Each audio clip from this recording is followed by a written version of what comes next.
अस्सलाम वालेकुम स्टूडेंट्स। आज एक बहुत ही इम्पोर्टेंट टॉपिक है एसिड एंड बेसिस। तो आज हम वो स्टडी करेंगे। तो देखिए, जो एसिड एंड बेसिस का जो पोर्शन है वो मैट्रिक एफएससी बीएससी आपको हर जगह मिलेगा।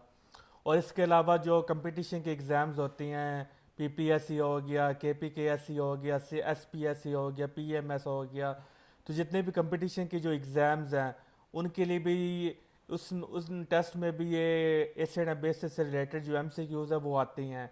तो इसलिए फिर मैंने ये सोचा कि क्यों ना अलग अलग लेक्चर बनाने की बजाय एक ही वीडियो में सारी मैं डिटेल बना देता हूँ, ताकि जो मैट्रिक के स्टूडेंट्स हैं उनको उनका अपना रेलिवेंट मटेरियल मिल जाए, एफएससी के स्टूडेंट्स को उनका रेलिवेंट मटेरियल मिल जाए, और ओ लेवल्स के स्टूडेंट्स को उनका रेलिवेंट मटेरियल मिल जाए।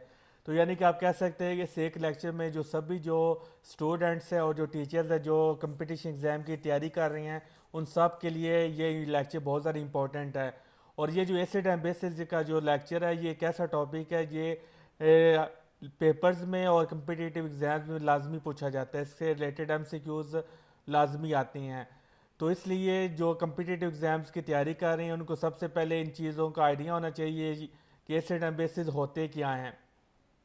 तो जब आपको किसी चीज़ का कंसेप्ट होता है तभी आप उस चीज़ को सही तरह आप स्टडी कर सकते हैं। तो जो स्टूडेंट्स हैं तो उनके पेपर में ये एज अ लॉन्ग क्वेश्चन भी आते हैं और शॉर्ट क्वेश्चंस भी आते हैं और एमसीक्यूज भी आती हैं। तो ये यानी कि हर क्लास के लिए आप बेनिफिशियल होगा। तो चलिए आप लेक्चर स्टार्ट करते हैं। तो ये मेरा कॉन्टैक्ट नंबर है, आप इस पर मेरे से कॉन्टैक्ट भी कर सकते हैं। आपको स्टडी से रिलेटेड जो भी गाइडेंस चाहिए हो मैं वो प्रोवाइड करूँगी। इसके अलावा आपको नोट्स चाहिए तो वो नोट्स भी अवेलेबल होंगे। तो ये मेरे चैनल का नाम है अलकायम इलमगार, आप इसको सब्सक्राइब कर सकती हैं। तो इंशाल्लाह ताला ग्रेजुअली इसमें हर क्लास के लिए लेक्चर्स मौजूद होंगे। तो आज हम ओ लेवल्स की केमिस्ट्री का जो लेक्चर है वो हम स्टार्ट करेंगे। तो सबसे पहले डेफिनेशन जो है वो हम स्टडी करते हैं कि एसिड होता क्या है। अब देखिए, मैं थ्योरीज में नहीं जाऊंगा क्योंकि हमें जब हमने स्टडी शुरू की तो हमें फ़ौरन ही पता चला कि एसिड क्या होता है। इस पर डिफरेंट थ्योरीज आई, आर्हीनियस, ब्रांस्टेड लोरी कंसेप्ट। तो ये सारी जो डिफरेंट जो थ्योरीज आई, हर एक ने अपने जो अवेलेबल रिसोर्सेज थे उसके मुताबिक उन्होंने डिफ़ाइन किया कि ये चीज़ एसिड होती है। फिर जब डेवलपमेंट्स हुई तो फिर वो उसमें खामियां नज़र आई, तो फिर उसको मज़ीद स्टडी किया गया, तो उसको मज़ीद इम्प्रूव किया गया। तो मैं उन स्टोरीज में नहीं जा रहा, मैं जस्ट इसकी जो कंसेप्ट है मैं उसको उस पर फोकस करूँगा जो मेन चीज़ है। तो सबसे पहले जो एसिड की जनरल डेफिनेशन है, जो वेल एक्सेप्टेड डेफिनेशन है, वो ये है, an acid is a substance which dissociates. Dissociate का मतलब क्या होता है? आयोनाइज होना। To produce hydrogen ions when it is dissolved in water. अब इसमें दो कंडीशंस हैं। पहली कंडीशन क्या है कि वो हाइड्रोजन आइंस को प्रोड्यूस करे, कि यानी कि एसिड वो होता है कि वो हाइड्रोजन आइंस को प्रोड्यूस करे। कब प्रोड्यूस करे? जब उसको पानी में डिसॉल्व किया जाता है। तो यानी कि आप कह सकते हैं कि अगर आपने किसी चीज़ का एसिड या बेस होने का अंदाज़ा लगाना है, पता लगाना है, तो आपने क्या करना है? उस चीज़ को पानी में डिसॉल्व कर देना है। अगर वो पानी में डिसॉल्व हो के हाइड्रोजन आइंस उसमें प्रोड्यूस हो जाती हैं तो फिर आप कह सकते हैं कि वो चीज़ एसिड है। अगर वो पानी में डिसॉल्व ना हो तो इट मीन्स वो एसिड नहीं है। और अगर पानी में डिसॉल्व हो जाए लेकिन हाइड्रोजन आइंस प्रोड्यूस ना हो तो इट मीन्स तब भी वो एसिड नहीं है। एसिड होने के लिए इन दोनों कंडीशंस का पूरा होना बहुत ज़्यादा ज़रूरी है। अगर दोनों में एक चीज़ कंडीशन भी फेल हो जाती है इट मीन्स वो एसिड नहीं है। तो ये वेल एक्सेप्टेड डेफिनेशन है एसिड की, जो आपको हर जगह मिलेगी। तो यानी जब भी आपसे कोई क्वेश्चन करता है कि व्हाट इज एसिड, तो आप डिफाइन कर सकते हैं कि एसिड वो सब्सटेंस होता है जब उसको पानी में डिसॉल्व किया जाता है तो वो हाइड्रोजन आइंस में कन्वर्ट हो जाए। तो एसिड की टू टाइप्स होती हैं, एक होता है मिनरल एसिड, एक होता है ऑर्गेनिक एसिड है। तो मिनरल एसिड्स कौन सी होती हैं? तो मिनरल एसिड इसका मतलब है made from chemical compounds mind from the earth. तो ये यानी कि ज़मीन से जो हमारे कंपाउंड्स निकाले जाते हैं हम उनको क्या करते हैं? माइंड करते हैं, उनको सिंथेसाइज करते हैं, उनसे क्या बनाते हैं? एसिड बनाते हैं। तो मिनरल एसिड का मतलब है कि हम खुद प्रिपेयर करते हैं, इनको हम सिंथेसाइज्ड एसिड्स भी कहते हैं। तो इसके एग्जांपल्स क्या है? हाइड्रोक्लोरिक एसिड, इसका फार्मूला होता है HCl। नाइट्रिक एसिड का फार्मूला होता है HNO3। सल्फ्यूरिक एसिड का फार्मूला होता है H2SO4। इसमें जो Cl है वो हमारा क्लोरीन होता है। इसमें एन हमारा नाइट्रोजन होता है और ओ ऑक्सीजन होता है, एस हमारा सल्फर होता है और ओ ऑक्सीजन, और यहाँ पर H2SO4, इसका फार्मूला सल्फ्यूरिक एसिड। अगर SO4 हो तो सल्फ्यूरिक एसिड, अगर SO3 हो तो सल्फ्यूरिक एसिड होगा। अब दूसरे एसिड वो होते हैं जो नेचुरली अल्लाह ताला ने बनाए हुए हैं, तो वो एग्जिस्ट करते हैं नेचुरली तौर पे। तो ये प्लांट्स में पाए जाते हैं और एनिमल्स में पाए जाते हैं। तो एक एसिड है मेथनोइक एसिड, तो इसका दूसरा नाम है फॉर्मिक एसिड। तो आप इसको मेथनोइक एसिड भी कह सकते हैं और फॉर्मिक एसिड भी कह सकते हैं। तो ये कहाँ पे पाया जाता है? ये जो आंट्स होती हैं उनकी बाइट्स में पाया जाता है। तो जब कोई आंट आपको कट करती है, डंग मारती है, तो फिर आपको वो जो आपके जो वो पोर्शन क्या हो जाता है, सूज जाता है, उसमें आपको बहुत ज़्यादा पेन होता है। वो इस वजह से होता है क्योंकि उसके जो डंक होता है उसमें क्या होता है, उसमें ये एसिड पाया जाता है, तो इसलिए वो फिर आपका प्रॉब्लम क्रिएट करता है, आपको पेन होता है और आपको सूजन हो जाती है। और ये इसका फार्मूला होता है HCOOH। दूसरा एसिड एसिड है एथेनोइक एसिड।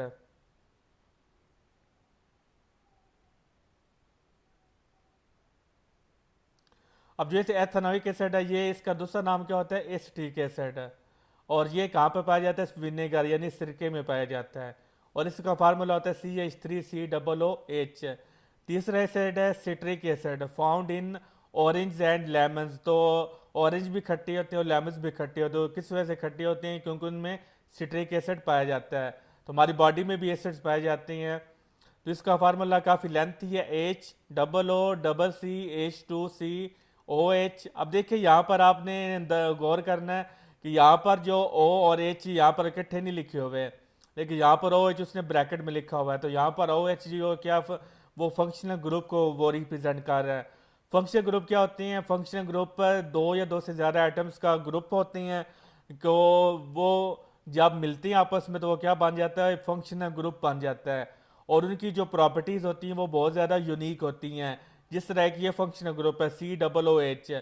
अब ये जो OOH है, ये जो COOH है, ये जो फंक्शनल ग्रुप है, इसकी प्रॉपर्टीज़ OH की प्रॉपर्टी से टोटली डिफरेंट होंगी। तो जिस कंपाउंड में COOH होगा तो ये क्या करेगा? उसको यूनिक प्रॉपर्टीज़ असाइन कर देगा। इस तरह जिसमें OH ग्रुप होगा तो वो ये क्या करेगा? उस ग्रुप को अपनी यूनिक प्रॉपर्टीज़ असाइन कर देगा। तो इनको हम कहते हैं फंक्शनल ग्रुप। तो फंक्शनल ग्रुप क्या होती है? दो या दो से ज़्यादा आइटम्स का ग्रुप जो जिनकी प्रॉपर्टीज़ क्या होती है? यूनिक होती हैं, और इनको हम हमेशा इकट्ठा लिखते हैं OH। उनका नाम डिफरेंट नेम होती हैं। OH का नाम है हाइड्रोक्सिल ग्रुप, इसका नाम होता है कार्बोक्सिल ग्रुप। तो यानी कि डिफरेंट नाम्स होते हैं। तो COOH और फिर CH2COOH, ये सारे जो इसका फार्मूला है सिट्रिक एसिड का, जो लेमन्स और ऑरेंज में पाया जाता है, ये सारा उसका फार्मूला है। तो यानी कि कम्प्लेक्स ये कंपाउंड है। फिर ज़ाहिर हर चीज़ की कोई ना कोई प्रॉपर्टी होती है। तो एसिड्स की क्या प्रॉपर्टीज़ होती है वो हम स्टडी करेंगे। लेकिन यहाँ पर एक वर्ड है डाइल्यूट एसिड। तो डाइल्यूट एसिड क्या होता है? अब देखिए फॉर एग्जांपल ये हमारे पास कोई बर्तन है, उसमें ये हमने पानी डाला हुआ है। तो डाइल्यूट एसिड क्या होता है? जब हम एसिड की इसमें क्वांटिटी ऐड करेंगे, तो एसिड की अगर थोड़ी सी क्वांटिटी ऐड करेंगे तो ज़ाहिर है पानी ज़्यादा अमाउंट में है और एसिड जो वो थोड़ी अमाउंट में है, तो उसको हम कहते हैं डाइल्यूट एसिड। डाइल्यूट एसिड वो होता है जिसमें जो हमारे पास सोल्यूट होता है वो लेस क्वांटिटी में हो और सॉल्वेंट क्या हो? ज़्यादा क्वांटिटी में हो। सिंपल वर्ड में आप कह सकते हैं पतला। तो जिस तरह आप थोड़ी सी चीनी डालते हैं पानी में तो वो क्या करती है? वो पतला पानी बनता है, तो उसको हम क्या कहते हैं? डाइल्यूट। अगर आप क्या करें, एक गिलास वो पानी है उसमें आप एक गिलास चीनी डाल दें, तो आप जो सल्यूट की क्वांटिटी होगी वो क्या हो जाएगी? ज़्यादा क्वांटिटी हो जाएगी। तो वो फिर क्या हो जाएगा? वो गाढ़ापन उसमें आ जाएगा, तो उसको हम कहते हैं कंसनट्रेटेड। तो डाइल्यूट एसिड का मतलब ये है कि यहाँ पर जो अमाउंट ऑफ एसिड है इन वाटर वो लेस है एज कंपेयर टू वाटर। तो इसकी ये जो डाइल्यूट एसिड होता है इसकी जो स्ट्रेंथ होती है वो कम होती है as compared to concentrated acid. जो कंसनट्रेटेड होता है ज़ाहिर उसमें एसिड की क्वांटिटी बहुत ज़्यादा होती है एज कंपेयर टू सॉल्वेंट, तो इसलिए वो फिर बहुत ज़्यादा वो पावरफुल होता है। तो लेकिन हम जो प्रॉपर्टी स्टडी करेंगे वो क्या करेंगे? वो डाइल्यूट एसिड की करेंगे। कंसनट्रेटेड वो वेरी वेरी पावरफुल होता है, तो आपको उसने डिफरेंट पर्पजेज़ के लिए आप उसको यूज़ कर सकती हैं। ज़्यादा जो हमारा यूज़ होता है वो हमारा डाइल्यूट एसिड ही होगा, जो आपकी स्कूल लेबॉर्ट्रीज में वो एक्सपेरिमेंट के लिए आपको दिया जाएगा, तो उसमें वो क्या होता है? डाइल्यूट एसिड ही होता है। तो यानी कि एसिड हम थोड़े अमाउंट में लेते हैं और जो सॉल्वेंट होता है वो हमारा ज़्यादा अमाउंट में होता है। तो इसकी प्रॉपर्टीज होती है एसिड्स हैव सोअर टेस्ट, यानी एसिड का जायका क्या होता है, खट्टा होता है। इस वजह से जो आप देख सकते हैं जो लेमन होती हैं और ऑरेंज होते हैं वो खट्टी होती हैं। एसिड्स हैव पीएच, पीएच का मतलब होता है पावर ऑफ हाइड्रोजन आइंस। तो आप देखिए पावर ऑफ हाइड्रोजन आइंस ये एक स्केल होता है, ये मेजरमेंट करता है कि कोई चीज़ कितनी एसिड है, कोई चीज़ कितनी बेसिक है, कोई चीज़ न्यूट्रल है या नहीं। तो ये से हम वो मालूम करते हैं पीएच से। तो जो ये जितने भी एसिड्स होंगे उनकी जो पीएच होगी वो क्या होगी, <7 होगी। तो ये 0 से स्टार्ट होती हैं और 14 तक जाती हैं, और 7 वाला जो होता है वो पोर्शन वो क्या होता है, न्यूट्रल, वो न्यूट्रल होता है। अगर किसी की वैल्यू 7 आती है पीएच पे तो वो चीज़ न्यूट्रल होती है। अब देखिए ये 0 से स्टार्ट हो रहा है, तो जो चीज़ यहाँ पर इसकी जो एसिडिटी वो बहुत ज़्यादा स्ट्रॉन्ग है, जैसे जैसे ये 7 की तरफ जाएगा तो एसिडिटी क्या हो जाएगी, वीक होती जाएगी। मतलब अगर किसी की एसिडिटी 6.5 है, 6.9 है, तो वो स्ट्रॉन्गर एसिड नहीं होगा बल्कि वीक एसिड होगा। अगर किसी की एसिडिटी 0.1 है, 0.2 है, वो बहुत ज़्यादा स्ट्रॉन्गर एसिड होगा, यानी कि स्टार्ट पे स्ट्रॉन्गर है और ऐसा आहिस्ता आहिस्ता क्या हो जाता है, वो वीकर एसिड हो जाता है, जिसकी पीएच <7 होती है और एट 25 डिग्री से। तो ये दो चीज़ें ये आपने नोट करना है। तो यहाँ पर जो हम टेम्परेचर ले रहे हैं इसको हम कहते हैं रूम टेम्परेचर। तो मुख्तलिफ बुक्स में 20 भी लिखा होता है, 22 भी लिखा होता है और 25 भी होता है। तो ये 20 से लेकर 25 तक ये इसकी वैल्यू वेरी करती है। तो रूम टेम्परेचर क्या होता है, रूम टेम्परेचर वो टेम्परेचर होता है जिसमें आप रूम में बैठे हों और आपको ना गर्मी लगे ना आप सर्दी लगे, उसको उस टेम्परेचर को हम क्या कहते हैं, रूम टेम्परेचर। तो यानी कि आपको बिल्कुल सर्दी भी नहीं लग रही ना आपको गर्मी लग रही, आप बिल्कुल कंफर्टेबल होकर बैठी हो। तो जिस टेम्परेचर पर वो टेम्परेचर होगा उसको हम क्या कहते हैं, रूम टेम्परेचर। तो जितने भी हम एक्सपेरिमेंट्स करते हैं केमिस्ट्री में वो हम क्या करते हैं, वो हम रूम टेम्परेचर पे हम सारे वो एक्सपेरिमेंट करते हैं, क्योंकि ये हमारे लिए आइडियल कंडीशंस होती हैं। जो टेम्परेचर का इम्पैक्ट है और प्रेशर का इम्पैक्ट है वो बहुत ज़्यादा डिपेंड करता है रिएक्शंस पे। तो इसलिए अगर आप टेम्परेचर को इंक्रीज कर देंगे, डिक्रीज कर देंगे, मे भी वो रिएक्शन ना हो, मे भी वो रिएक्शन बहुत ज़्यादा अग्रेसिव हो जाए। तो यानी कि जो रिएक्शन होते हैं वो टेम्परेचर डिपेंडेंट भी होती हैं। इसलिए जो हमारी आइडियल कंडीशन होती है वो हमारी 25 डिग्री यानी रूम टेम्परेचर ही होता है।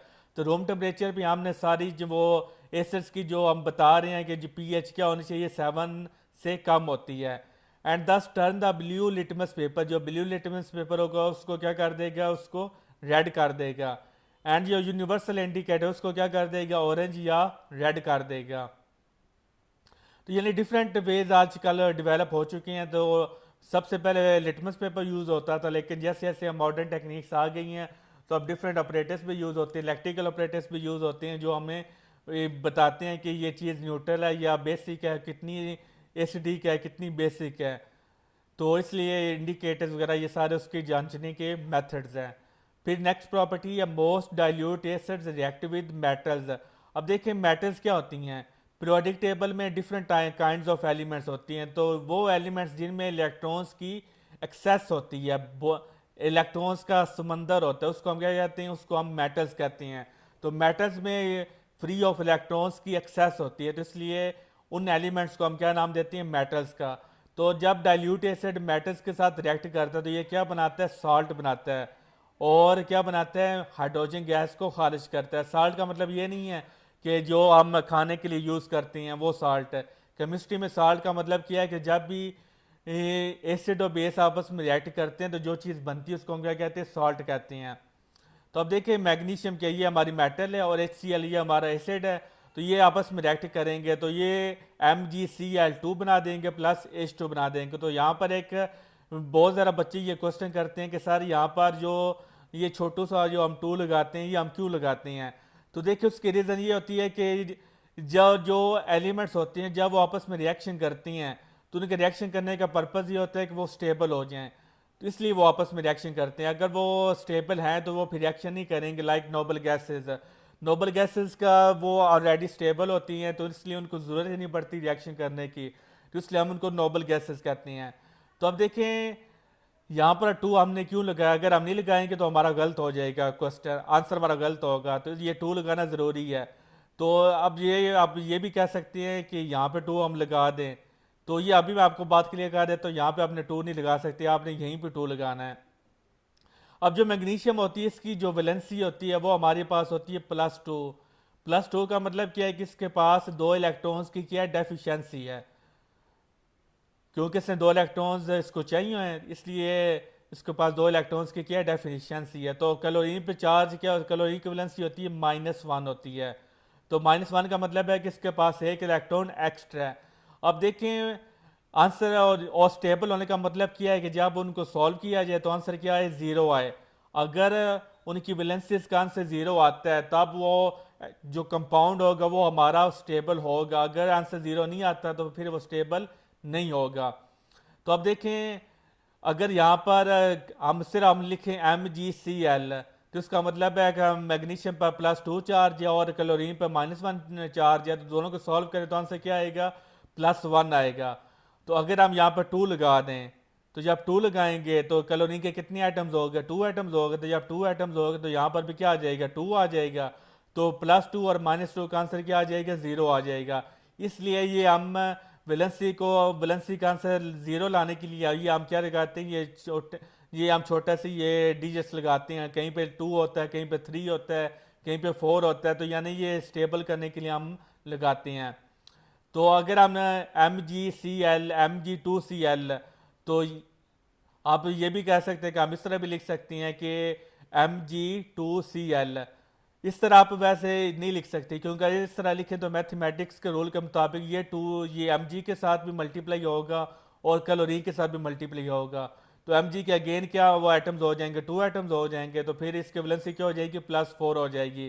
तो लिहाजा ये वाला केस तो हम नहीं ले सकते। तो हमारे पास दो केस हैं, ये एक्सेप्टेड केस है, यही हमने यूज़ करना है। तो दूसरा क्वेश्चन ये है कि हम इस तरह लिख लें Mg2Cl, तो ये लिखने में भी बहुत ज़्यादा गंदा लग रहा है। तो इसलिए साइंटिस्ट ने क्या किया, साइंटिस्ट ने बोला यहाँ पर बहुत ही अजीब सा लग रहा है, इसकी लोकेशन यहाँ पर एडजस्ट नहीं है, देखने में बुरा लग रहा है। इसलिए फिर उन्होंने कहा कि हम नीचे ही लगा देते हैं, वहाँ पे वो ज़्यादा अच्छा रहेगा। तो इसलिए हम ये छोटा सा लगाते हैं। ये इसके बाद अगर आप ये नहीं लगाएंगे तो फिर आपका आंसर गलत होगा। और ये हम क्यों लगाती हैं, वैलेंसी को आंसर ज़ीरो लाने के लिए। तो दूसरा फिर Mg+H2SO4, इसका आंसर फिर आता है MgSO4+H2। अब एक और बच्चे सवाल करते हैं कि सर यहाँ पर ये MgH के साथ क्यों नहीं मिला, MgCl ही के साथ क्यों मिला है। तो देखिए ये सारा जो है ना, ये मैंने आपको अभी थोड़ी देर पहले बताया कि जो रिएक्शंस होती हैं वो हमारे टेम्परेचर डिपेंडेंट रिएक्शन होते हैं। तो ये डिपेंड करता है कि आपने कौन सा कैटालिस्ट यूज़ किया, आपने प्रेशर कितना लगा रहे हैं और आपका टेम्परेचर कितना है। और फिर हर एक रिएक्शन की अपनी यूनिक प्रॉपर्टीज़ होती हैं।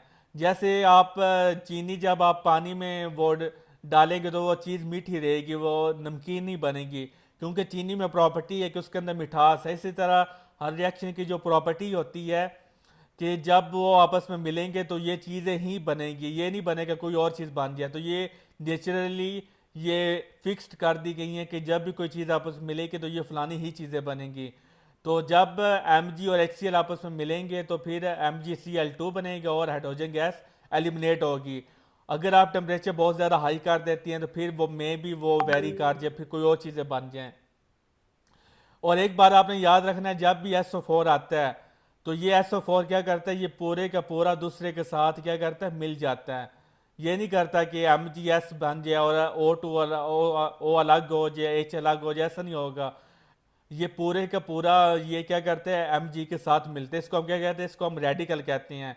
SO4 इस पर चार्ज क्या होता है, इस पर चार्ज होता है -2। तो ये जो -2 चार्ज है, ये हम नहीं कहेंगे कि एस का -2 चार्ज है या ओ का माइनस चार्ज है, बल्कि ये सारे जो SO4 ये जो कंपाउंड है जिसको हम रेडिकल कहते हैं, इस पे चार्ज है -2। तो अब यहाँ पर क्या सिचुएशन है, जो सल्फर होता है उसके वैलेंस शेल में कितने इलेक्ट्रॉन्स होते हैं, 6 इलेक्ट्रॉन्स होते हैं। तो ये कितने बॉन्ड बना देता है, फिर ज़ाहिर ये 6 बॉन्ड बनाएगा। और जो ऑक्सीजन है उसके पास 2 इलेक्ट्रॉन्स होती हैं, तो यह हमारे पास 4 ऑक्सीजन एटम्स हैं। तो टोटल इलेक्ट्रॉन्स कितने हो गए, टोटल इलेक्ट्रॉन्स हो गए 8। तो 8 में से सिर्फ 6 इलेक्ट्रॉन्स क्या करेंगे, इसके साथ बॉन्ड बनाएंगे, पीछे कितने बाकी बच जाए इलेक्ट्रॉन्स, 2 इलेक्ट्रॉन्स बाकी बच जाते हैं। तो चूंकि इलेक्ट्रॉन्स पे चार्ज होता है माइनस, इसलिए हम क्या करते हैं यहाँ पर हम -2 लगा देते हैं, यानी हम कहते हैं यहाँ पर 2 इलेक्ट्रॉन्स एक्स्ट्रा हैं। और चूंकि इस पर चार्ज होता है इसलिए ये बहुत ज़्यादा रिएक्टिव होता है। तो ये जब भी किसी भी फार्मूले में आपको SO4 नज़र आए, वो पूरे का पूरा दूसरे कंपाउंड के साथ आप लगा दें। तो यहाँ पे बनेगा MgSO4 और हाइड्रोजन गैस। यहाँ पर MgCl2 ये हमारा साल्ट है, और यहाँ पर MgSO4 ये हमारा साल्ट, और साथ में हाइड्रोजन गैस एलिमिनेट हो रही है।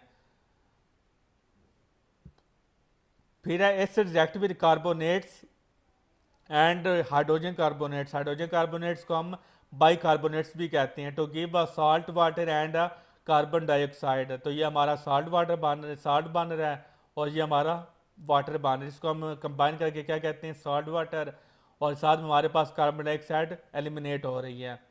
तो ये इसकी प्रॉपर्टीज़ हैं। जो समझाने वाला पॉइंट था वो मैंने ऊपर आपको बता दिया कि ये 2 क्यों लगता है, 4 क्यों लगता है। तो बाकी जो चीज़ें बन रही हैं तो ये फिक्स्ड है, इन्होंने नहीं बनना है, कोई इनके अलावा और चीज़ें नहीं बन सकती।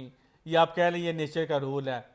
एसिड रिएक्ट विद मेटल्स, मैंने बता चुका है मेटल क्या होते हैं। मेटल ऑक्साइड्स यानी मेटल ऑक्सीजन जब आपस में मिलते हैं तो क्या बनता है, मेटल ऑक्साइड। तो ये कॉपर है हमारे पास और ये ऑक्सीजन, ये दोनों आपस में मिले हुए हैं, तो यहाँ पर क्या बनते हैं, मेटल ऑक्साइड।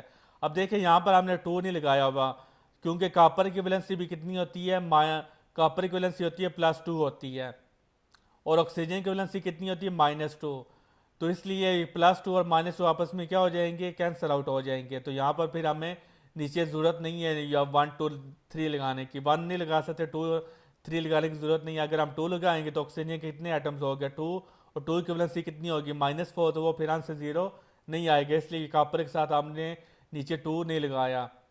इस तरह फिर NaOH को हम क्या कहते हैं, हाइड्रोक्सिल ग्रुप कहते हैं। ये भी पूरे का पूरा ही शिफ्ट होता है। तो ये मिले तो सोडियम क्लोराइड और वाटर बन गया। फिर dilute acid can conduct electricity due to the presence of mobile charge carriers. बड़ा इंपॉर्टेंट पॉइंट है।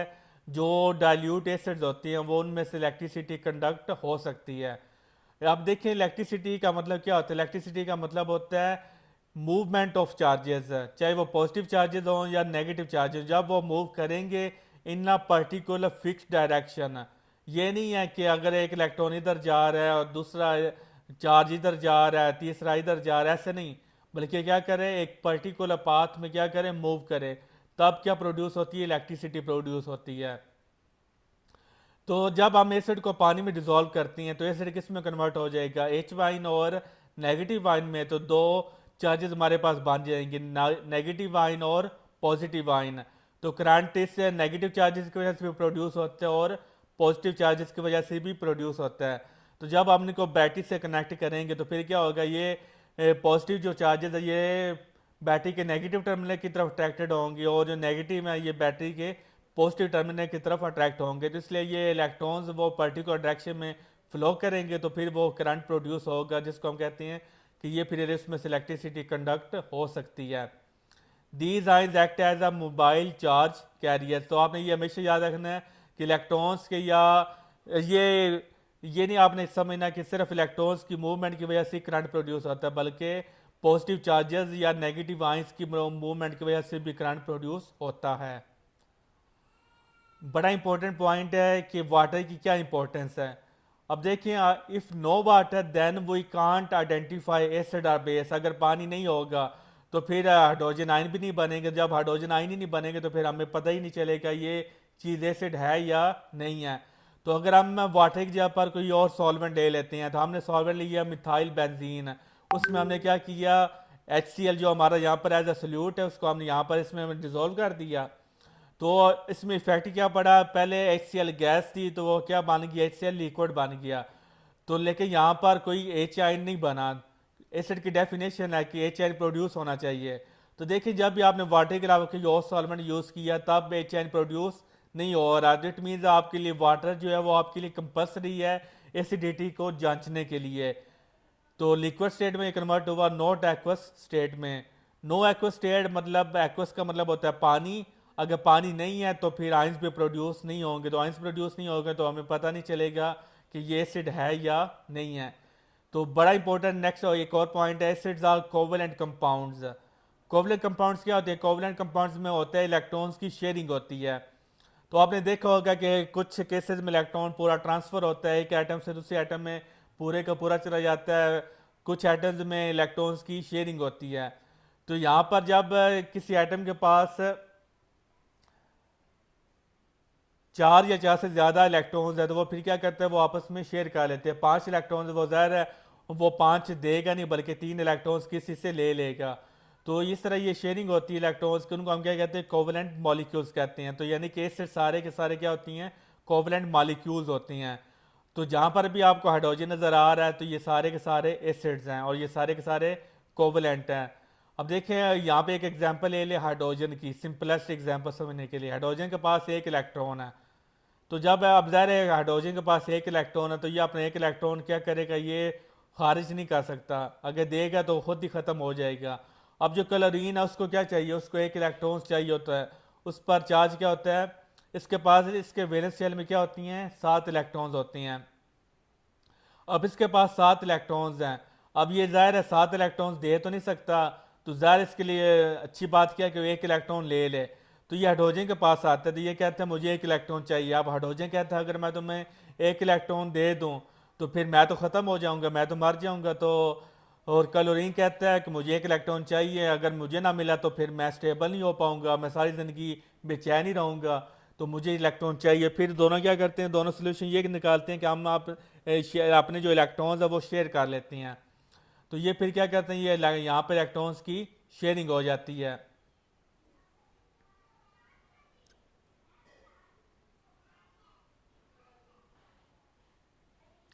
तो इस तरह जब एक इलेक्ट्रॉन इसके पास आएगा तो इसके पास कितने इलेक्ट्रॉन्स बन गए, इसके पास 8 इलेक्ट्रॉन्स बन गए। तो ये फिर क्या बन जाएगा, ये हमारे पास स्टेबल हो जाएगा, क्योंकि ऑक्टेट रूल के मुताबिक ये इसके पास 8 इलेक्ट्रॉन्स हो गए, ये स्टेबल होगा। अब बड़ा इंपॉर्टेंट पॉइंट है कि जब शेयरिंग होती है तो शेयरिंग में क्या होता है कि जो एक दूसरे के इलेक्ट्रॉन्स है वो दोनों का हिस्सा बन जाती हैं। जैसे जिसका ये एक इलेक्ट्रॉन, अब ये इलेक्ट्रॉन हाइड्रोजन का भी हिस्सा बन गया और क्लोरीन का हिस्सा बन गया है। तो यानी कि जब कोवलेंट बॉन्ड बनता है तो आप ये कहेंगे कि इसके पास 8 इलेक्ट्रॉन्स हो गए हैं। तो ये नहीं कहेंगे कि हाइड्रोजन के पास इलेक्ट्रॉन नहीं है, तो आप ये भी कहेंगे हाइड्रोजन के पास भी इलेक्ट्रॉन है। तो यानी कि दोनों, इसका जो इलेक्ट्रॉन है वो दोनों में क्या हो गया, डिवाइड हो गया। तो वो इलेक्ट्रॉन वो एट अ टाइम क्लोरीन का भी पार्ट है और एट अ टाइम हाइड्रोजन का भी पार्ट है। लेकिन इसके जो 7 इलेक्ट्रॉन्स हैं वो किधर गए, वो भी तो ज़ाहिर है वो भी हाइड्रोजन का पार्ट बनना चाहिए, क्योंकि जो हाइड्रोजन की जो इलेक्ट्रॉन्स है वो क्लोरीन का पार्ट बन रहे हैं। तो जो क्लोरीन के एटम, ये तो नहीं हो सकता कि हाइड्रोजन के इलेक्ट्रॉन क्लोरीन का पार्ट बन जाए तो और जो क्लोरीन के इलेक्ट्रॉन्स है वो हाइड्रोजन का पार्ट ना बने, ये तो इम्पॉसिबल है, इक्वालिटी है नेचर में। तो ये जो क्लोरीन के जो 7 इलेक्ट्रॉन्स है ये भी हाइड्रोजन का पार्ट बन जाएंगे। तो 7 इलेक्ट्रॉन्स क्लोरीन के और एक इलेक्ट्रॉन हाइड्रोजन का अपना, तो हाइड्रोजन के पास भी यहाँ पर 8 इलेक्ट्रॉन्स हो जाएंगे। तो आप हैरान हो रहे होंगे कि हाइड्रोजन का जो उसके पास तो एक इलेक्ट्रॉन होता है तो उस पर डुप्लेट रूल जो हम अप्लाई करते हैं। तो लेकिन यहाँ पर ज़रूरी नहीं है कि सिर्फ हाइड्रोजन के पास एक ही शेल हो। जो पहला शेल है, ये किसी भी एटम के पास इनफाइनाइट शेल्स होते हैं, ठीक है। तो जब ये क्लोरीन के पास जाएगा तो इसके क्या बन जाएंगे, इसके जो 8 इलेक्ट्रॉन इसका पूरे हो जाएंगे तो इसका ऑक्टेट रोल फिर इस पे अप्लाई हो जाएगा, क्योंकि यहाँ पर वो शेल्स इनफाइनाइट होती हैं। तो ये जब भी किसी एटम के पास जाएंगे तो उस एटम के हिसाब से ये क्या करेंगे, लेंगे अपने शेल्स को मॉडिफाई कर लेंगे। तो वही शेल जो इसका 2 नंबर जिसमें 2 इलेक्ट्रॉन्स अकोमोडेट हो सकते हैं उसमें क्या हो जाएंगे, 8 इलेक्ट्रॉन्स वो अकोमोडेट हो जाएंगे। तो ऑक्टेट रोल के मुताबिक ये भी स्टेबल हो गया और ये भी स्टेबल हो गया। यहाँ पर ये नहीं कहेंगे कि जी हाइड्रोजन के 2 शेल्स हो गए, हाइड्रोजन का यहाँ पर भी एक ही शेल होगा, लेकिन वही शेल जो 2 इलेक्ट्रॉन्स वाला था उसमें अब क्या अप्लाई हो जाएगा, उसमें अब वो ऑक्टेट रोल अप्लाई हो जाएगा, यानी कि उसमें आप 8 इलेक्ट्रॉन्स एडजस्ट हो जाएंगे। तो ये डिपेंड करता है रिएक्शंस पे, ठीक है, कि रिएक्शन के मुताबिक ये अपने आप को सारा एडजस्ट करते हैं। तो ये आप एटॉमिक फिजिक्स और केमिस्ट्री में भी जो एटॉमिक पोर्शन होता है उसमें ये सारी डिटेल में डिस्कशन होती है कि किस तरह एटम्स में कितने शेल्स होती हैं। तो वो मैंने आपको बता दी, इनफाइनाइट शेल्स होती हैं। ये नहीं आप कह सकते जी के एल एम एन शेल होती हैं, नहीं, बल्कि इनफाइनाइट शेल्स होती हैं। तो वो सारा आप उसमें एटॉमिक जब आप हायर क्लासेस में जाएंगे तो वो फिर आप वहाँ पर स्टडी कर लेंगे। अभी हमारा टॉपिक का ये डिस्कशन नहीं है कि अब यहाँ पर मैं आपको टॉपिक पढ़ाने बैठ जाऊँ, तो आप जस्ट इतना अभी तक समझ लें कि वही है हाइड्रोजन जिसके पास दो इलेक्ट्रॉन्स थे, यानी दो इलेक्ट्रॉन्स वाला शेल था, उसके दो इलेक्ट्रॉन्स चाहिए थे स्टेबल होने के लिए। जब वो क्लोरीन के पास आया, क्योंकि क्लोरीन के पास 7 इलेक्ट्रॉन्स थे, तो फिर ज़ाहिर है जो 7 और एक 8 इलेक्ट्रॉन्स दो मिल गए। अब हाइड्रोजन के पास यहाँ पर 8 इलेक्ट्रॉन्स, यानी कि उसके शेल में वही शेल जो 2 इलेक्ट्रॉन्स वाला था वो कन्वर्ट किस में हो गया, 8 इलेक्ट्रॉन्स वाले शेल में कन्वर्ट हो गया। तो यहाँ पर फिर ये स्टेबल हो जाता है। मजीद अगर आपको कोई कन्फ्यूजन हो वो आप मेरे से कमेंट सेक्शन में आप पूछ सकते हैं। तो फिर नेक्स्ट डेफिनेशन है बेसिसिटी ऑफ एन एसिड।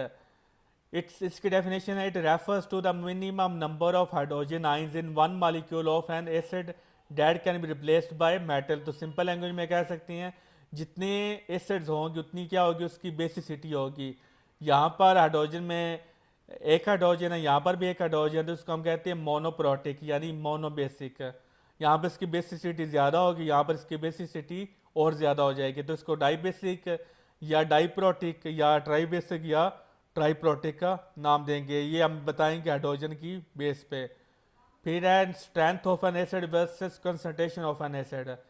पहले हम देखते हैं कि स्ट्रेंथ क्या होती है। स्ट्रेंथ होती है हमारे पास strong acid is one that is fully dissociated यानी आयोनाइज इन वाटर। आपने 1 मोल डाला वाटर में तो सारे के सारा 1 मोल किस में कन्वर्ट हो गया, अपने आइंस में कन्वर्ट हो गया, 100% कन्वर्ट हो गया। तो इसको हम बोलेंगे वी स्ट्रॉन्ग एसिड। अगर 100% वो कन्वर्ट ना हो तो फिर उसको हम क्या बोलती हैं, उसको हम बोलती हैं वीक एसिड। तो यहाँ पर मे भी 95% हो, 90% हो, 80% कन्वर्ट हो, 70% कन्वर्ट हो, तो वो इसको हम कहते हैं वीक एसिड। अब देखिए यहाँ पर आप HCl जब आप पानी में डिजोल्व करते हैं तो सारे के सारा जो HCl वो किस में कन्वर्ट हो गया, हाइड्रोजन आयन का chloride ion, hydrogen ion, chloride ion. यहाँ पर आपको कहीं पे HCl नज़र नहीं आ रहा। लेकिन जब भी आप CH3COOH को जब आप पानी में डिजोल्व करते हैं तो आप देख सकते हैं यहाँ पर आपको CH3COOH नज़र आ रहा है। तो यानी कि जब आप पानी में डिजोल्व करेंगे उसका कुछ पोर्शन हाइड्रोजन आयन्स में कन्वर्ट हो जाएगा, कुछ आयन इसके CH3COO आयन में कन्वर्ट हो जाएगा, और बाकी कुछ पोर्शन इसका वो न्यूट्रलाइज रहेगा, वो आयन्स में कन्वर्ट नहीं होगा। जिसको हम क्या कहते हैं, उसको हम वीक एसिड कहते हैं। फिर नेक्स्ट है कि concentration refers to the amount of acid per unit volume. Per unit volume में कितनी अमाउंट है किसी चीज़ को, उसको हम क्या कहते हैं, केमिस्ट्री में कंसंट्रेशन कहते हैं। अब देखिए यहाँ पर हमने HCl का 0.1 मोल लिया और इसको वन उसकी जो टोटल इसके जो सोल्यूशन था उस 1 dm³ उसका सोल्यूशन था, तो ये सारे के सारा किस में कन्वर्ट हो गया, 0.1 मोल डेसीमीटर क्यूब में कन्वर्ट हो गया। अब यहाँ पर हमने 1 मोल लिया और वो इसका आंसर क्या है, 1 मोल पर डेसीमीटर क्यूब। तो आपने यहाँ पर ये बात याद ख्याल रखनी है कि जो जो होती है स्ट्रेंथ ऑफ एसिड वो कंसंट्रेशन पे डिपेंड नहीं करती। अगर आप इसके 2 मोल्स ले लें तो 2 मोल्स में अगर इसके 1 मोल कन्वर्ट हो जाता है आइंस में तो इसका आंसर मतलब 1 आ गया, जैसे यहाँ पर आ रहा है। तो लेकिन आप ये भी देखें कि इसका आपने 1 मोल लिया है, तो जब 1 मोल लिया तो वो 1 मोल का 1 मोल किस में कन्वर्ट हो गया, अपने आइंस में कन्वर्ट हो गया। चूंकि इसका 1 सारे के सारा कन्वर्ट हो गया इसलिए ये स्ट्रॉन्ग एसिड है, और इसके ज़्यादा मोल्स थे इसलिए इसका 1 मोल क्या हुआ, वो आइंस में कन्वर्ट हो गया। दोनों का आंसर तो बराबर है, लेकिन ये भी तो देखें कि इनिशियल अमाउंट कितनी है। इसके इनिशियल अमाउंट 1 थी तो 1 का 1 वो आइंस में कन्वर्ट हो गया। इसके इनिशियल अमाउंट 2 थी लेकिन वो 1 कन्वर्ट हुई। तो यहाँ पर आप इसको 2 कर लें, ठीक है। यहाँ पे इसका 2 मोल्स ले लो और इसका आंसर क्या आता है, 1 मोल पर डेसीमीटर क्यूब। तो ये कन्वर्ट किस में होता है, वो कन्वर्ट हो गया, उसका सिर्फ 1 मोल आयोनाइज में कन्वर्ट हो गया। तो आप फिर ये नहीं कहेंगे कि चूंकि दोनों के आंसर सेम है इसलिए दोनों स्ट्रॉन्ग एसिड है, नहीं, बल्कि आप बोलेंगे क्योंकि ये सारे के सारा कन्वर्ट हुआ है तो इसलिए ये स्ट्रॉन्ग एसिड है, और चूंकि इसके मोल्स ज़्यादा थे उस मोल्स में से 50% ये कन्वर्ट हो रहा है इसलिए ये वीक एसिड है। तो यानी कि जो कंसंट्रेशन पे जो स्ट्रेंथ ऑफ एसिड है वो डिपेंड नहीं करती। फिर नेक्स्ट है एसिड रेन। अब एसिड्स के नुकसानात भी बहुत ज़्यादा होते हैं क्योंकि हमारा अब बहुत ज़्यादा पोल्यूशन हो गई है, तो जितने ज़्यादा पोल्यूशन होगा उतने ज़्यादा पोल्यूटेंट्स होंगे। तो एक पोल्यूटेंट हमारे पास सल्फर डाइऑक्साइड है, तो ये गैस है, जितनी भी इंडस्ट्रीज होती हैं उनके धुएं में ये प्रेजेंट होती है। तो जो सल्फर डाइऑक्साइड है जब ये खारिज होगा तो ज़्यादा जो एटमॉस्फेयर होता है उसमें रेन वाटर मौजूद होता है। तो ये रेन वाटर कहाँ से आता है? इवेपोरेशन से। जो प्लांट्स होता है वो स्टोमेटा के ज़रिए वाटर वेपर खारिज करती हैं, वो भी रेन वाटर होगा जो फिर हम खाना वगैरह बनाती हैं। तो और जो समंदर होते हैं, दरिया होते हैं, वहाँ से भी जो इवेपोरेट पानी होता है तो ये सारे का सारा एटमॉस्फेयर में जमा हो जाता है, जिसको हम क्या कहते हैं? रेन वाटर कहते हैं। तो ये सल्फर डाइऑक्साइड जब रेन वाटर के साथ मिलती है तो क्या बना देती है? H2SO3 यानी कि एसिड बना देती है। तो तो यही जब एसिड जब बारिश होगी तो क्या करेगा? ये पानी के साथ मिलेगा तो एसिड बन जाएगा। तो जहाँ पर भी ये बारिश गिरेगी तो वहाँ पर वो चीज़ों को जला देगा, क्योंकि उसमें पानी में एसिड मौजूद है, लिहाजा वो आ जाएगा, उसको तबाही फेर देगा। In the presence of oxygen sulphur dioxide can be converted into sulphur trioxide. और यहाँ पर मैंने सल्फर डाइऑक्साइड की एग्जांपल जो रेन वाटर के साथ मिला, अगर जो वो डाइऑक्साइड है वो ऑक्सीजन के साथ मिल जाए तो फिर क्या बनता है? Sulphur trioxide. और ये पानी के साथ मिलता है तो क्या बन जाता है? सल्फ्यूरिक एसिड बन जाता है। और आप जानते हैं sulphuric acid is the king of chemicals. इतना स्ट्रॉन्ग ये केमिकल है, इसको हम केमिकल्स का बादशाह कहते हैं। तो सोचे जिस बारिश में H2SO4 होगा वो कितनी ज़्यादा तबाही मचाएगा। तो अगर ये हमारे पास एक प्योर जो हमारे पास क्लीन है वो हमारे पास एनवायरनमेंट है, तो जब हमारे पास जो क्लीन एनवायरनमेंट होता है उसमें भी वो कहता है कि जो स्लाइटली जो हमारा जो रेन वाटर होता है वो स्लाइटली एसिड होता है। क्यों? क्योंकि जो हमारा का जो कार्बोनिक एसिड बनता है जिसको हम क्या कहते हैं? वीक एसिड है। तो रेन वाटर में कार्बोनिक एसिड मौजूद होता है। क्योंकि ये वीक एसिड होते हैं इसलिए ये हमें कोई नुकसान नहीं पहुंचाते। इसका फार्मूला क्या होता है? H2CO3। और ये बनता कैसे है? क्योंकि फिजा में कार्बन डाइऑक्साइड नेचुरली एग्जिस्ट करती है, वो पानी से मिलता है तो क्या बनता है? कार्बोनिक एसिड बनता है। और ये वेरी वेरी वीक एसिड होता है, लिहाजा जो रेन वाटर होगा वो हमें नुकसान नहीं पहुंचाएगी, तो इसलिए हमें फ़र्क नहीं पड़ता। फिर आगे बेसिस आ गया। बेसिस की डेफिनेशन, ये जनरलाइज डेफिनेशन जो अब पहले एसिड की बनाई थी इसलिए बेसिस की डेफिनेशन की है general. They are the oxides or hydroxides of metal. अगर आप किसी कंपाउंड में ऑक्साइड है और हाइड्रोक्साइड है या हाइड्रोक्साइड है, दोनों नहीं बल्कि या ऑक्साइड होगा या हाइड्रोक्साइड होगा, तो उसको हम क्या बोलेंगे? उसको हम बोलेंगे ये बेस है। For example MgO। अब देखिए यहाँ पर पाया जा रहा है, तो लेकिन यहाँ पर चूंकि हाइड्रोजन इसलिए हम ये हाइड्रोजन की वजह से एसिड बन गया। तो आपने ये नहीं कहना कि यहाँ पर ये ऑक्सीजन है तो ये बेस है, नहीं, क्योंकि यहाँ पर हाइड्रोजन इसलिए ये एसिड है। तो यहाँ पर आप देख सकते हैं कहीं पर भी आपको यहाँ पर हाइड्रोजन नज़र नहीं आ रही। ये ऑक्सीजन बेस, ये ऑक्सीजन बेस, ये ऑक्सीजन बेस, और यहाँ पर हाइड्रोजन है लेकिन ये देखिए ये ऑक्सीजन के साथ कंबाइंड फॉर्म में है। मैंने आपको बताया था कि ये जो दो एटम्स का जो ग्रुप है जिसको हम कहते हैं फंक्शनल ग्रुप, इसका नाम है हाइड्रोक्सिल ग्रुप। तो ये हमेशा OH की फॉर्म में ही मौजूद रहेगा। तो ये डेफिनेशन में मौजूद है कि या हाइड्रोक्सिल ग्रुप हो या ऑक्सीजन हो, तो अब उसको क्या बनेगा? वो बनेगा हमारा ये बेस बनेगा। अगर ये हमारे पास होता ना ऐसे, फॉर एग्जाम्पल ऐसे होता और ओ यहाँ पर होता है, ठीक है, तो फिर जैसे आप यहाँ पर देख सकते हैं इस फार्मूले में H अलग गया और O अलग गया, तो इसलिए ये एसिड है, क्योंकि हम देखेंगे हाइड्रोजन को और यहाँ पर जो O और H ये दोनों इकट्ठे हैं ब्रैकेट में है, तो इसलिए ये हमारा बेस होगा। इसलिए आपने कंफ्यूज नहीं होना। अगर O और H अलग अलग हो तो वो फिर आपने वो एसिड होगा, अगर OH इकट्ठी हो जाए तो वो फिर क्या बनेगा? वो हमारा बेस बनेगा। तो वो बेसेस जो पानी में डिजोल्व होती हैं उनको हम कहते हैं अल्कलीज। आप देख लें हर बेस पानी में डिजोल्व नहीं होती, हर एसिड पानी में डिजोल्व है। तो मैंने अब पीछे बताया कि अगर पानी नहीं होगा तो हम नहीं बता पाएंगे ये चीज़ एसिड है या नहीं है। तो लेकिन हर बेस पानी में डिजोल्व नहीं होती, तो वो बेसिस जो पानी में डिजोल्व होती हैं उनको हम कहते हैं अल्कलीज। तो all alkalis are soluble in water but all bases are not soluble in water. तो आगे इसकी प्रॉपर्टीज हैं तो वो एसिड के ही उल्ट हैं। तो अगर आपको एसिड की प्रॉपर्टीज आती हैं तो इट मीन्स आपको बेस की प्रॉपर्टीज भी आपको कंसेप्चुअली आपको आएगी।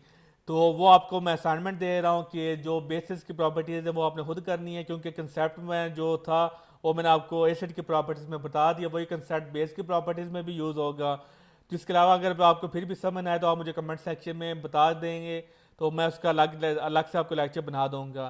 तो फिलहाल ये आपकी ये असाइनमेंट है कि आपने एसिड की प्रॉपर्टीज़ और स्ट्रेंथ ऑफ बेस ये सारा कुछ आपने खुद करना है। जो कंसेप्ट थे वही कंसेप्ट बेस में भी यूज़ होंगे। तो होप सो आपके कंसेप्ट क्लियर होंगे और आपको लेक्चर पसंद आया होगा। तो अगर आपको लेक्चर पसंद आया तो मेरे चैनल को सब्सक्राइब कर दें, वीडियोस को लाइक कर दें, शेयर कर दें और अपने सजेशन मुझे कमेंट सेक्शन में बता सकती हैं। और इसके अलावा मैं आपको बता दूं कि ये मेरा जो चैनल है यहाँ पर सिर्फ और सिर्फ स्टूडेंट्स के लिए ये बेनिफिशियल नहीं है, बल्कि ये टीचर्स हज़ार के लिए भी बेनिफिशियल है जिन्होंने यूनिवर्सिटी में एडमिशन लेना है या जो ओ लेवल्स कर रही हैं या जो मैट्रिक हैं, ये बोर्ड एग्ज़ाम देती हैं। तो ये सारा जो भी हजरात उन सब के लिए ये चैनल मेरा बेनिफिशियल है। तो with the passage of time आपको इंशाल्लाह ताला इस चैनल पे हर मटेरियल का वो लेक्चर्स मिलेंगे, सिर्फ और सिर्फ फिजिक्स नहीं बल्कि केमिस्ट्री, बायोलॉजी, मैथ, पाक स्टडी, इंग्लिश, यहाँ पर सबको आपको लेक्चर्स मिलेंगे। तो इसके अलावा CSS की भी तैयारी मैं आपको करवा रहा हूँ, उसके लेक्चर्स भी वो पड़े हुए हैं चैनल पे, तो वो भी आप देख सकते हैं। तो मिलते हैं नेक्स्ट लेक्चर में, तब तक अपना ख्याल रखिएगा। अल्लाह हाफिज़।